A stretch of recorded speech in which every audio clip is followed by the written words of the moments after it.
안녕하세요. 한국커피 추출센터의 최희주입니다. 네, 여러분들한테 이제 커피에 대해서 많은 추출에 대한 것들을 이제 설명을 한번 드릴 건데요. 그러기 위해서 추출을 하는 사람들이라면은 일단 기본적으로 내가 사용할 원재료부터 좀 알고 있어야 됩니다.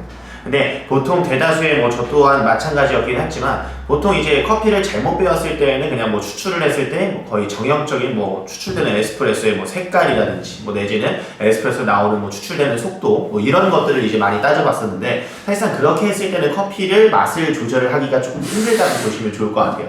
제일 중요한 것들이 여러분들이 커피를 앞으로 하실 거면은 내가 사용할 일단 원재료를 알 수 있으셔야 되고 또 내가 사용할 원재료에 맞춰서 내가 어떻게 로스팅을 할 거고 또 그 로스팅된 원두를 어떻게 추출을 할 수 있는지 그런 이제 과학적인 좀 분석 데이터가 좀 필요하다라고 보시면 좋을 것 같은데 당연히 커피를 추출을 하다 보면은 계속해서 공부도 지루해질 수도 있고 내지는 과학적인 내용들이 어렵기도 하다 보니까 흥미가 많이 좀 떨어질 수가 있어요. 그래서 그런 과학적인 부분에 대한 것들을 제가 그림이라든지 내지는 영상들을 통해서 최대한 쉽게 한 번씩 설명을 드릴 테니까 좀 잘 보고 앞으로도 좀 따라오시면 좋을 것 같습니다. 네. 제일 중요한 것들이 일단 보이시는 것처럼 생두라든지 내지는 로스팅된 정도의 원두 상태가 일단 기본적으로 크게 좀 많이 영향을 끼칠 수 있다라고 보시면 되는데 일단 제일 중요한 것들이 얘네들을 보고 내가 어떤 맛이 날지를 기본적으로 예상을 하고는 있을 수는 있어야 돼요. 당연히 먹어보지 않았는데 원두를 가지고 먹어봐서 무슨 맛이 날 것 같다. 그거는 이제 사실상 거의 정설에 가깝죠. 그런 분들이랑 좀 사귀고 놀지는 마시면 좋을 것 같아요. 일단 제일 중요한 것들은 내가 사용할 생두부터 원두까지 내가 파악을 할 수 있어야 되고 그리고 원두가 달라지면은 당연히 추출을 할 때에도 바뀌어야 돼요. 근데 이제 그런 부분들이 좀 많이 이제 문제점이 될 수 있는데 아직까지 원두에 맞춰서 추출을 하지 못하거나 내지는 추출에 하는 방식 내지 핸드드립이라든지 에스프레소 추출이라든지 추출을 하는 방식들은 매번 똑같고 계속 원재료는 바뀌어요. 사실상 똑같은 커피고 똑같은 원두지만 얘네가 아침에 다르고 저녁에 다르고 점심때 다를 수 있고 또 하루가 지나면 또 바뀔 수도 있고 로스팅이 될 때에도 똑같은 방식을 사용을 하지만 내가 평균적인 온도대에서 달라질 수 있고 대기압에 따라서도 로스팅 프로파일이라는 게 바뀔 수가 있습니다. 그래서 일단 오늘 첫 번째로서는 일단 생두의 밀도에 대해서 한번 간단하게 살펴보면서 로스팅 정도의 차이 내가 사용할 커피 원재료의 밀도에 따른 추출들이 어떻게 좀 다양하게 변할 수 있는지 한번 살펴보게 될 건데요.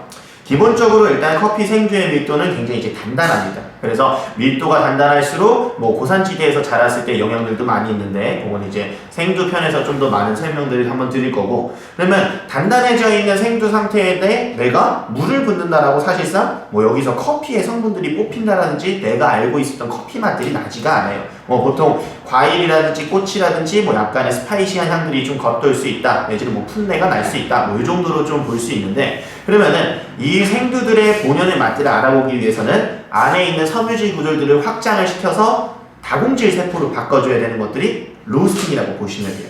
그러면은 로스팅이 되는 커피들은 다공화가 되면서 당연히 안에 있는 내부에 있는 수분들이 끌어 터지면서 어떻게 될까요?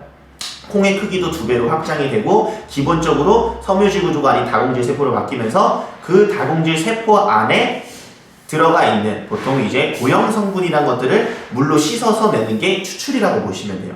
그러면은 일단 모든 원두들은 다공질 세포를 갖고 있어요. 하지만 로스팅의 정도 또는 생두의 밀도에 따라서 그 내부에 있는 다공질 세포의 밀도가 다를 수 있다는 점이 포인트라고 보면 좋을 것 같은데요.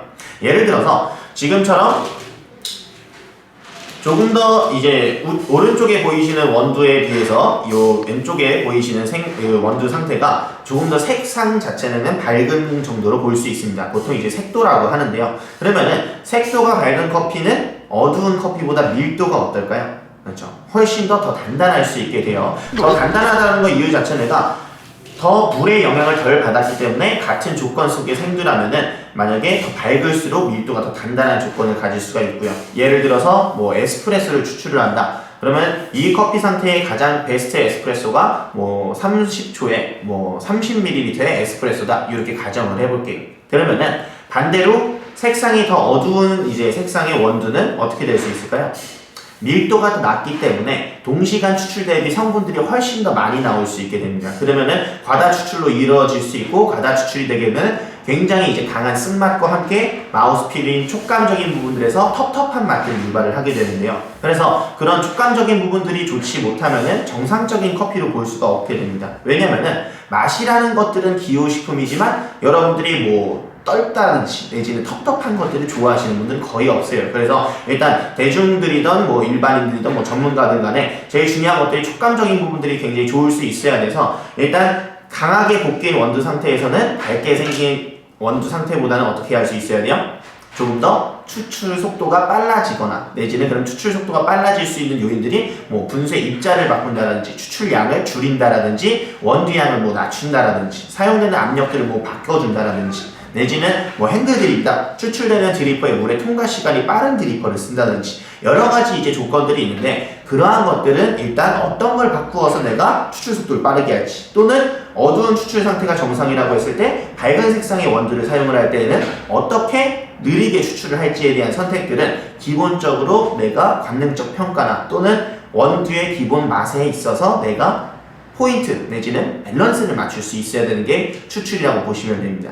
그래서 제일 중요한 것들이 원두가 그냥 갈색이고 뭐 꽃피면 커피고 이런 식으로 앞으로 접근을 하시기 전에 일단 기본적으로 밝은 색상 쪽의 원두인지 뭐 조금 더 어두운 색상의 원두인지 한마디로 내가 사용할 원재료의 밀도가 어떻고 또 이러한 아이들은 어떤 상태에서 가장 뭐 클린컵이 좋을 수 있는 커피가 나올 수 있는지 그런 부분들을 보시면 좋을 것 같습니다.